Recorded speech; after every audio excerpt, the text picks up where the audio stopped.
मैंने पढ़ा था जो नंबर 3rd पोजीशन पे रहेगा वो 6 से फाइट करेगा और जो 4th पे है वो 5th से फाइट करेगा। तो अगर RNTX ये क्या बोला आपने? 3rd 6 से करेगा और 4th 5th से करेगा। 1st 2nd से करेगा, फिर 1st 2nd डायरेक्ट सेमीफाइनल्स में है। ओह ये अच्छा, ये तो बहुत बड़ी बात है, तब लग रहा है ये बात। That's why SATL रिस्क नहीं लेना चाहती है, क्योंकि अगर वो रिस्क लेते हैं तो उनकी सेकंड पोजीशन कॉम्प्रोमाइज हो सकती है RNTX से, इसीलिए वो चाहेंगे क्लीन स्वीप करें एंड अपनी सेकंड पोजीशन को परफेक्टली सिक्योर किया जाए। तो एक्साइटमेंट रहेगा because it will be my first interaction. अगर अभी ये भी नहीं बोल सकता कि आप भी आना बिकॉज आपको भी कुछ काम हो सकता है, यू नेवर नो, बट मज़ा आएगा। पहली बार इस कम्युनिटी के साथ हम रूबरू होंगे, कैसे लोग हैं।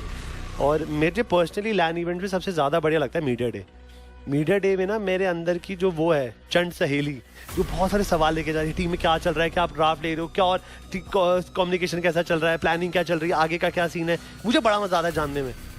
और वो रिकॉर्ड करने के बाद जो ऑडियंस को दिखाने में सुकून मिलता है, मज़ेदार। बट यस, गेम के अंदर और शुरुआत में ही यहाँ पे खून खराबा हो चुका है और ऐसे 12 ने मिनट 1 से K9 को K10 कर दिया है। ये कैटिन यहाँ पर पीछे हटते हुए दिखाई दे रहे हैं। 2-0 की लीड ऑलरेडी 2 मिनट के अंदर इन्होंने बना ली है। टीम SATL की बात करें, जो मेजर इन्हें पिकॉक्स मिले हैं, सबसे पहले सिल्वर को यहाँ पर डाउन किया गया था, जैज को यहाँ पर दिक्कत का सामना हुआ एंड इंस्टेंटली चेज कर रहे हैं। ग्रैब और ब्लूनक्स बहुत ज्यादा अनोइंग है। और इसी चीज की बात करता है, ब्लूनक्स का बर्स्ट डैमेज बहुत क्रेजी आता है। ब्रिलियंस का इस्तेमाल करेंगे, भागने की पूरी कोशिश की जाएगी, पर ज़ूक्शिन यहाँ पर पकड़ने में कामयाब हो जाएंगे। किल सिक्योर किया जाएगा। पीछे से रॉन आए अपने घोड़े पे सवार, क्या वो यहाँ पर किल निकालने में कामयाब होंगे? नहीं, 4 वर्सेस 2 की सिचुएशन है, दिक्कत आएगी। पीछे हटने में समझदार थे, बट आप शायद भावनाओं में थोड़ा बह गए। रोन, उनको लगा था किल्स निकाल लेंगे, बट देरी हो गई। इतना भी आप अंडर एस्टिमेट नहीं कर सकते K9 को, बिकॉज हाँ आपके पास पॉजिटिव रिजल्ट्स आए थे और आप उनके टर्रेट के नीचे जाके लड़ रहे हैं, बट वो जो बड़े फ्रैग निकाले, जहाँ पे रेडम को भी पिक ऑफ किया, रॉन को भी पिक ऑफ किया, अभी वो बेसिक ब्लंडर था।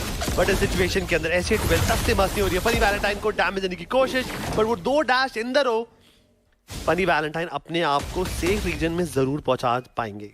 रिकॉल करना पड़ेगा, वापस आएंगे इसी के साथ बॉट लेन में। अवल से एंटी यहाँ पर हाइडॉन के बुश के ऊपर थोड़ा सा डोमिनेटिंग जा सकते हैं। उनका अर्ली गेम डैमेज ज़्यादा रहता है और सस्टेन कम रहेगा एलिस के पास। तो अगर एंटी अपने लेन में डोमिनेट करते हैं, K9 को थोड़ी प्रॉब्लम होगी।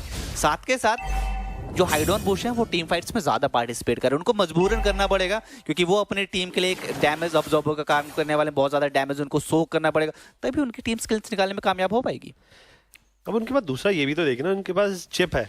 अब चिप इंफॉर्मेशन गैदर कर रहे हैं और बट सिचुएशन के अंदर ब्लू काफी ज्यादा ऑपोजिशन के अंदर थे, फर्क पड़ता नहीं है। But Silver is on a killing spree, multiple kills यहाँ पे जरूर निकाले, but Bob and everyone from the SATL they want to fall back, but it doesn't matter, को जो ये रीएंगेज किया है इसका कोई जवाब ही नहीं है SATL के पास।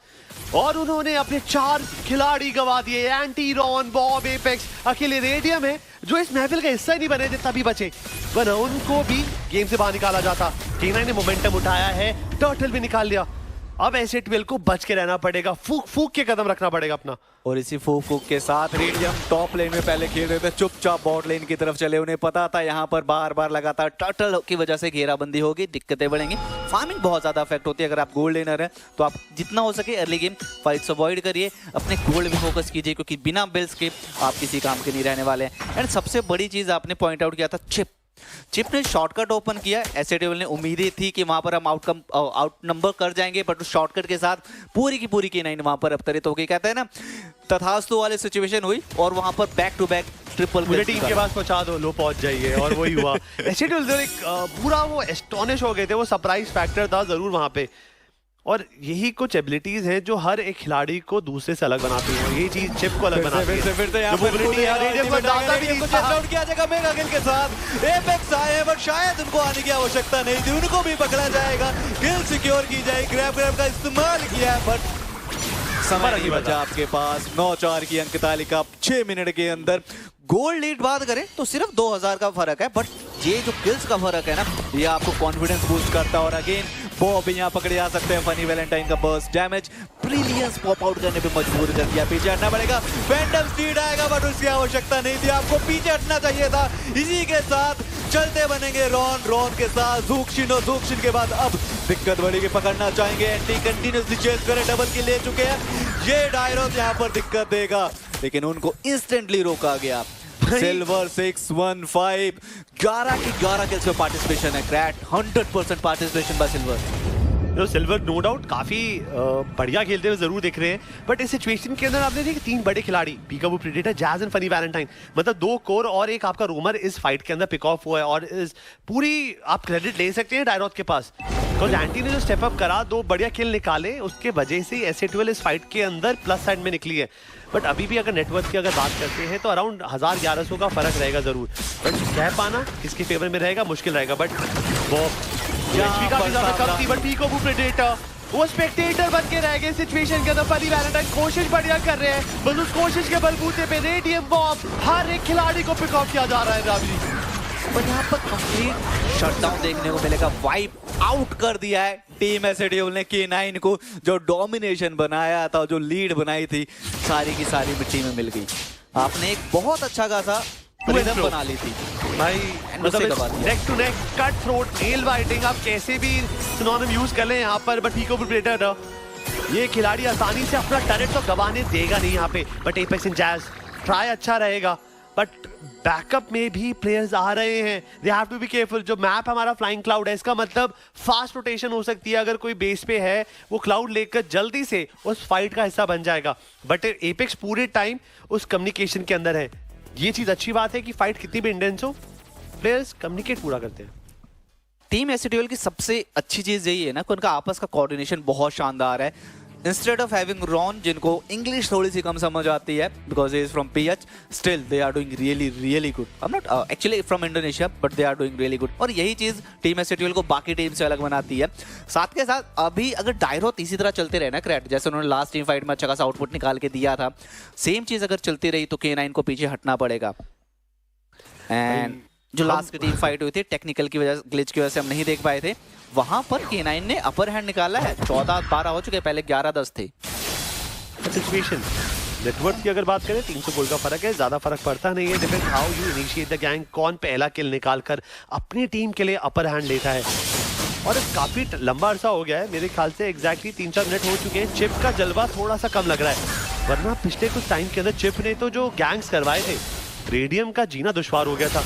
रेडियम ने कमबैक करा, लेवल 10 हो भी चुके हैं काफी जल्दी। बट ऐसे में फनी वैलेंटाइन को भी अब कमजोरियां आ सकती है। उनके स्टैट्स भी देखिए, 5-2-7, ये खिलाड़ी भी जंप कर खेल रहा है। पूरी कोशिश की जा रही है दोनों टीम्स की तरफ से। जैसे आपने कहा ना कि कांटे की टक्कर, नेल बाइटिंग मैच, जी हाँ, यहाँ पर हमें ये चीज देखने को मिल रही है। साथ के साथ K9 इस मैच में ज्यादा ऑब्जेक्टिव फोकस्ड है। वो चाहते हैं कि मैच को अपनी तरफ किया जाए, किल्स पे कम फोकस करें, टर्ट्स ज्यादा निकाले जाए। टॉप के टर्ट्स आ चुके हैं, बॉट का टर्ट जा चुका है, लेकिन अगर बात करें एसएटीएल की, तो अभी भी एक टर्ट पीछे चल रहे हैं। टर्रेट का वॉरफेयर जो स्टार्ट आपने बताया, हाँ उसके अंदर भले ही थोड़ा सा पीछे जरूर है SA12, but I am just waiting for the first body contact. भाई पहले फाइट का होगी, बट जैसे ही हमने बात करी फाइट होगी, बच्चे बिल्कुल तैयार हैं। ये खिलाड़ी एक अलग ही जोन में बैठा हुआ है, बट प्रॉब्लम की बात ये है ना कि हैरिस भी अलग है, चिप भी अलग है। K9 किसी भी कीमत पे यहाँ पर फाइट नहीं ले सके। सिचुएशन में ऑब्वियस ही बात है K9 ही हारेगी। और एसिटवेल दे डोंट नो कि K9 साथ में है या नहीं है। बट नियोमॉड, अब रॉन देखिए ना, रॉन आए हैं चिप को फोर्स करा है यहाँ पे फॉल बैक करने का। बट जो लेन पुश हो रही है टॉप पे, वहां पर वो अपनी टीम के लिए कुछ ना कुछ तो हिसाब रख सकते हैं। But glue I think spotting हुई है चिप के साथ, वो डुअल डैमेज दिया जरूर जा रहा है। बट लॉर्ड, ये लॉर्ड काफी हद में हमें ये बता जरूर सकता है कि टीम किस टीम के पास वो अपर हैंड आएगा। तो 4 वर्सेस 3 की सिचुएशन है क्रैट। यहाँ पर आपके जो बीच जनरल वो पीछे हट रहे हैं कंटिन्यूअसली। आई थिंक यहाँ पर K9 बड़े प्यार से लॉर्ड लेने में कामयाब हो जाएगी, क्योंकि रॉन मैच से या फाइट से बहुत ज्यादा दूर थे। फैंटम स्टील का इस्तेमाल किया, बट बहुत देर हो चुकी है। लॉर्ड बहुत पहले, ऑलमोस्ट 5 सेकंड पहले ले लिया टीम K9 ने। कहते हैं ना, अब पछताए होत का जब चिड़िया चुग गई खेत। तो यहाँ पर खेत भी जा चुका है और लॉर्ड भी जा चुका है। अब अंतराल रहेगा। आई थिंक टॉप जो लॉर्ड है बॉट लेन से मार्च करेगा, और जो K9 है टॉप लेन और मिड लेन की मैक्सिमम टर्रेट्स निकालने की कोशिश करेंगे। फाइट्स अवॉइड करें, बेस्ट रहेगा। तो परेशानियां काफी ज्यादा बढ़ने वाली है सिटविल से, बिकॉज अब मिड पे ऑलरेडी हाइडन बोशन की वो टर्रेट को पुश कर रहे हैं और बॉटम पे लॉर्ड भी पुश कर रहा है। अब ऐसी होल सिचुएशन के अंदर SA12 को अपनी आर्मरी, अपने 5 खिलाड़ियों को बांटना पड़ेगा। और जब भी बंटवारा होता है ना, तो वहीं पर दिक्कत सबसे ज्यादा बढ़ती है। अबे इस टरेट को बचाना रॉन यहाँ पर टारगेट होंगे, चिप अंदर जाएंगे, शॉर्टकट को लेकर सारे के सारे रॉन पे हमला करेंगे, पीछे हटने में मजबूर किया जाएगा और इसी के साथ टॉप लेन का टियर 2 टरेट भी यहाँ पर सिक्योर कर दिया। पकड़ना चाहते थे बट रॉन ने बहुत ही शानदार तरीके से फैंटम स्टेट लगा के अपने आप जान बचा ली। टरेट चला गया बट एटलीस्ट आप अभी यहाँ पर जीवित है क्रैट। टॉप लेन के अंदर थोड़ी तो आदान प्रदान जरूर हुआ था फाइट का। अब आपको भी पता है कि पिछले कुछ मिनटों से चिप्स अपनी टीम से अलग मौजूद है, वो इन्फॉर्मेशन गैदर कर रहे हैं, वो टेलीपोर्ट का जुगाड़ कर रहे हैं। उनकी कोशिश यही रहती है क्रैट कि मैं एटलीस्ट किसी एक पर्सन को वो कर दूं, आइसोलेट कर दूं, सो दैट 5 वर्सेस 4 या 4 वर्सेस 3 की सिचुएशन बने और हम किल सिक्योर कर पाए। एपेक्स यहाँ पर अंदर जाएंगे, ग्रैब का इस्तेमाल करना चाहते हैं, हाइड आउट पुश के ऊपर ग्रैब आएगा और उसकी टीम को भी जानना पड़ेगा। इसी के साथ रेडियम का बर्स्ट डैमेज, चिप धराशायी होंगे, पीकाबू को टरेट के अंदर चेज किया जाएगा, रॉन किल सिक्योर करेंगे, पीछे हटने पे K9 को मजबूर कर दिया। Hide out push continuously sustain कर रहे हैं बट शायद देर हो चुकी है। फैनी वैलेंटाइन किल सिक्योर करेंगे बट ओवरऑल टीम फाइट में आप काफी पीछे रह चुके हैं, रिस्क लेने की आवश्यकता नहीं थी। एक और फ्री का किल आपने रेडियम को दे दिया, 4 लोग धराशायी हो चुके हैं। मिड लेन पे मिनियन प्रेशर और कंटिन्यूअसली आपके 2 मिड के टरर जाएंगे, दोनों टरर्स के जाते ही जंगल कंप्लीटली ऐसे ड्यूल के लिए ओपन हो जाएगा और यहाँ पर नॉट जस्ट 2 टरर्स, हाइडोन बुश को भी पॉप अप करवाया है, उसको पीछे भेजने के लिए मजबूर किया है। अब हाइडोन के बुश के बाद फ्लिकर नहीं है, पिकाबू के बाद फ्लिकर नहीं है एंड सब में ऑलमोस्ट 80 सेकंड्स का समय है और ये चीज लॉर्ड पे बहुत फर्क डालेगी। अब लॉर्ड अगले 40 सेकंड के अंदर आ रहा है तो मे भी शायद लॉर्ड डांस करके टाइम वेस्ट कराना जरूर चाहेंगे बट S12 मुझे अच्छा ये लगा कि 3 खिलाड़ी अभी भी स्पॉन होने में 10 सेकंड था। They didn't even try for innovator, उन्हें पता है कि वो समय बर्बाद ही होगा। बिल्कुल इस बेहतर यही है कि हम फॉल बैक कर अपने रिसोर्सेज को रिफ्रेश करते हैं और एक नई फाइट की तैयारी करेंगे। But Jazz and Hidden Bush they are up to something, bottom lane पे जा रहे हैं और जैज ने जाकर अपनी जगह पक्की कर ली है। भाई ये खिलाड़ी कह रहा है मैं तो इस जगह से टस से मस नहीं होऊंगा, बट जहां पे वो जा रहे हैं वहां पे शायद से डायरोथ और रेडियम के साथ मुलाकात हो जाती, बट आई थिंक एपेक्स ने शायद से जैज को स्पॉट करा है। बिल्कुल, और रेडियम ऊपर से आ सकते हैं, नहीं आ सकते हैं, कुछ भी हो सकता है। रेडियम को कॉन्स्टेंटली वो डबल थॉट्स पे चल रहे हैं, वो क्या मैं जाऊं फार्म करने या ना जाऊं, जाऊंगा तो किडनैपिंग हो सकती है और अभी कोई भी नहीं देख रहा, सडनली 5 खिलाड़ी मेरे सामने खड़े होंगे। बिल्कुल यही सबसे डिफिकल्ट चीज होती है चिप के अगेंस्ट में। आप उन्हें अकेला मत समझिए, उनके साथ हमेशा उनकी टीम उपलब्ध है, बस वो आपको दिखाई नहीं दे रहे हैं। एग्जैक्टली वो सीधा शॉर्टकट टेलीपोर्ट कर अपनी पूरी टीम को यहाँ पे जरूर बुला सकते हैं।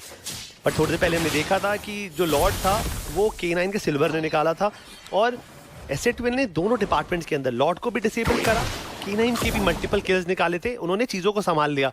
बट अभी 13 मिनट हुए हैं, अभी इवॉल्व लॉर्ड नहीं है तो चीज़ें अभी भी संभल सकती है। बट S12 चाहेगी कि इस बार लॉर्ड उनके खेमे से जाए जिससे कि K9 पे वो प्रेशर बना पाएंगे।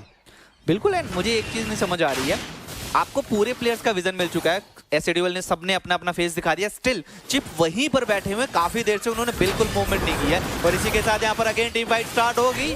रैप का इस्तेमाल होगा तो पूरी की टीम पूरी जो हमारी S12 पीछे हटना प्रेफर करेगी, उनको रिस्क नहीं लेना है, बैकफुट पे जाना चाहते हैं, चिप पकड़ना चाहते हैं बट उससे पहले बॉब यहाँ पर ऑलमोस्ट मेल्ट डाउन हो चुके हैं। उससे पहले एंटी को निकाला जाएगा, एंटी के साथ बॉब जाएंगे, एपेक्स को भी कंटिन्यूअसली चेस किया जा रहा है और उनके ऊपर भी किल सिक्योर कर ली जाएगी।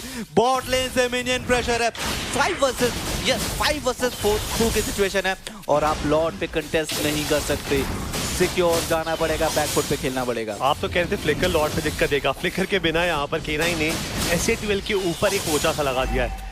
अब आप ये सोच के देखिए कि चिप मौजूद नहीं थे, 5-4 का सिचुएशन था, S12 ने फिर भी 3 प्लेयर गवाए, कहीं ना कहीं कम्युनिकेशन की दिक्कत थी, इनिशिएशन की दिक्कत थी, तभी जाकर हमें ऐसा रिजल्ट देखने को मिल रहा है। ये K9 का गेम है, K9 को बस तरीके से फिरोना है इस गेम को और they can easily push for the decider और इसी बहाने शायद क्रोनोस के दर्शन एक और बार हो जाएंगे हमें। बिल्कुल बिल्कुल, देखिए ग्लू अच्छा पिक है बट यहाँ पर ग्लू उतना उपयोगी साबित नहीं हो पा रहा है। He is trying best, grab का इस्तेमाल हो, जैज को पकड़ा जाए, हाइडोन बुश को पकड़ा जाए, बट हाइडोन बुश इजीली अपनी फर्स्ट किल का यूज करके एपेक्स को अपने साथ लेके चले जाते हैं। तो एपेक्स अभी थोड़ा सा यहाँ पर वीक साबित होते हुए दिखाई दे रहे हैं। टॉप लाइन से लॉर्ड मार्च कर रहा है, बॉट लाइन से मिनियन प्रेशर है, मिड लाइन पे मिनियंस अभाव है, तो आई थिंक जो हमारे K9 है बॉट लाइन का एक इन्वर्टर टर्रेट से यहाँ पर इजीली निकाल सकती है। मुश्किल रहने वाला है S12, एक प्लान की जरूरत रहेगी को सबसे पहले तो लॉर्ड को निपटाना है, उसके बाद गेम में बट पीक ऑफ प्रेडेटर वो कांस्टेंट पोक, कांस्टेंट हरासमेंट यहाँ पर S12 के खिलाड़ियों के ऊपर करते हुए दिख रहे हैं। बड़े सिचुएशन के अंदर बॉब काफी ज्यादा परेशान हो सकते हैं, टाइमली अपने आप को सेफ रीजन के अंदर सिचुएट करेंगे बट गेस व्हाट, दोनों साइड से इनहिबिटर्स को पुश किया जा रहा है। लॉर्ड को तो संभाल लेंगे, बट K9 की तरफ से जो पुश आ रहा है, जो डिसेबल किया गया है, उसको कैसे संभालेंगे? और एक एक कर अब एसिडविल के खिलाड़ी परेशान होंगे। कोजेंटी गवा दिया, रॉन गवा दिया, बॉब एपेक्स स्टेडियम क्या कुछ सिचुएशन में कर पाएंगे? बट अफसोस, मुझे लगता नहीं है कि कुछ ऑप बचा है सिटवेल के पास। अनटिल अनलेस K9 कोई मिस्टेक करती है तो सही, वरना ये गेम तो K9 की झोली में जाकर रहेगा। और शायद वो मैच को यहीं समाप्त करना चाहते हैं। ऑलमोस्ट 20-22 सेकंड का समय है बाकी प्लेयर्स को आने में, और उससे पहले मिनियन वेव आ चुकी है, अंदर जाएंगे। रेडियम को पकड़ा जाएगा, बैकवर्ड पे जाने पे मजबूर किया है, कोशिश पूरी कर रहे हैं बॉब यहाँ पर मिनियंस को क्लियर आउट करने के, बट देर हो चुकी है। 1 मिनियन, और क्या इस 1 मिनट के साथ, यस इस 1 मिनट के साथ यहाँ पर बेस डिस्ट्रॉय किया जा सकता है। और इसी के साथ K9 ने वापसी कर ली है, मुकाबला बराबरी पे खत्म कर दिया है, 1-1 पे।